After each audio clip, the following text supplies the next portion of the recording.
Students, welcome in today's class. आज हम लोग सॉल्व करेंगे एक्सरसाइज 7.2 क्लास 9 का ट्रायंगल चैप्टर से है। तो चलिए स्टार्ट करते हैं। तो question number 5, ABC and DBC are two आइसोस्केल ट्रायंगल। ये ABC और DBC ये टू आइसोस्केल ट्रायंगल हैं। और आइसोस्केल ट्रायंगल का प्रॉपर्टीज क्या होता है कि कोई टू साइड्स इक्वल होते हैं और जो टू साइड्स इक्वल होते हैं उन दोनों इक्वल साइड के जो ऑपोजिट एंगल होंगे वो भी इक्वल होंगे। तो ये ABC और DBC आइसोस्केल ट्रायंगल है और इनका बेस सेम है, ऑन द सेम बेस। ये BC जो है इन दोनों ट्रायंगल का बेस है। तो बेस किसको कहते हैं? किसी भी ट्रायंगल में जो टू साइड्स होते हैं रिमेनिंग थर्ड साइड के ऊपर टिके हुए रहते हैं। तो वो जो रिमेनिंग थर्ड साइड जिसके ऊपर बाकी टू साइड टिका हुआ है उस थर्ड साइड को हम लोग क्या बोलेंगे? बेस बोलेंगे उसका। तो BC जो है DBC का भी बेस है और ABC का भी बेस है। तो so that ABD is equal to ACD, इसको प्रूव करना है। तो चलिए ये बहुत सिंपल है, हम लोग शुरू करते हैं।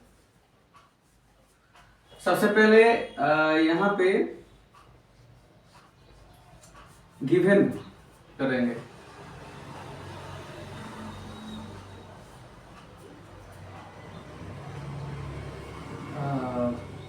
ABC and triangle DBC are isosceles triangle. ये दोनों आइसोस्केल ट्रायंगल है। तो अब हम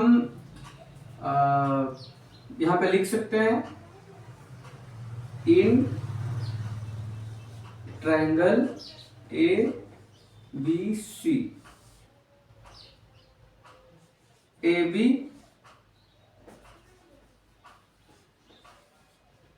is equal to AC। यहां पे लिख सकते हैं गिवन और यहां पे हम लिखेंगे angle ABC is equal to angle ACB। ये इसका रीजन क्या होगा कि opposite angle of equal side, opposite angle of equal side, ये रीजन है। और इसको हम लोग मान लेते हैं इक्वेशन 1। अब फिर same in triangle DBC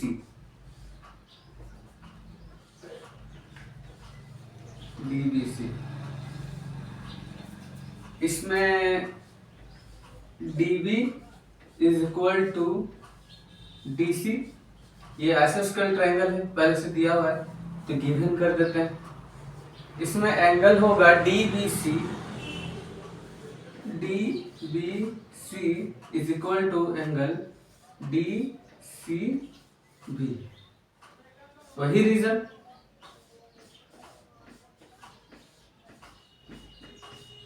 opposite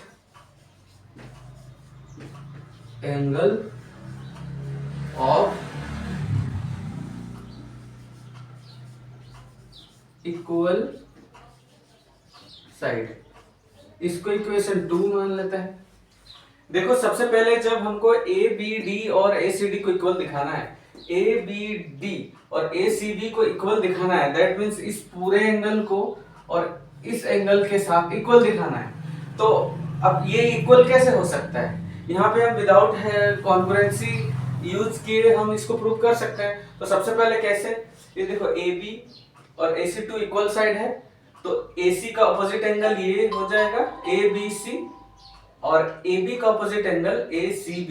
that means ये AC का ऑपोजिट एंगल ये होगा और AB का ऑपोजिट एंगल ये होगा। तो ऑपोजिट एंगल बराबर हो गए। फिर इस ट्रायंगल में भी DC का ऑपोजिट एंगल ये और BD का अपोजिट एंगल ये, तो ये और ये बराबर हो गया, ये और ये बराबर हो गया। इस वाले को इक्वेशन 1 मान लिए, इस वाले को इक्वेशन 2 मान लिए। तो अगर हम इक्वेशन 1 और 2 को ऐड करेंगे तो फिर हमको ये दोनों इजीली मिल रहा है। तो इसीलिए यहाँ इक्वेशन 1 और इक्वेशन 2 के अकॉर्डिंग अरेंज करके अब हम लोग आगे का जो है वो प्रोसेस करेंगे। तो चलिए इरेज करते हैं इसका ये पोर्शन।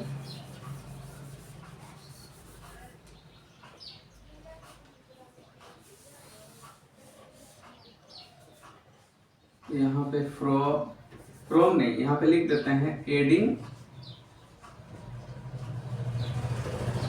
Equation 1 and 2। इक्वेशन 1 और 2 को ऐड कर देते हैं। तो इक्वेशन 1 का लेफ्ट साइड में क्या है, ए बी सी, तो angle A B C plus equation 2 का लेफ्ट साइड में क्या है, D B C, D B C. अब राइट को ऐड करेंगे, राइट साइड में ए सी बी है, तो angle A C B plus equation 2 का राइट साइड में डी सी बी है, एंगल डी सी बी। अब देखो ए बी सी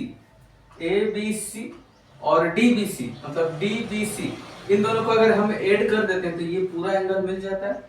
दैट मीन्स हमको इधर मिल जाता है angle A B D.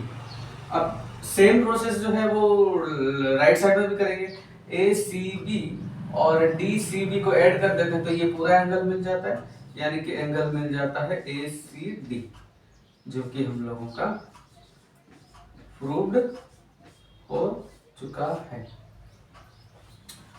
I hope आप सबको समझ में आया होगा। इसी तरह के और भी बहुत सारे मैथ्स हम लाते रहेंगे और आप मेरे साथ लगातार जुड़े रहिए। Thank you.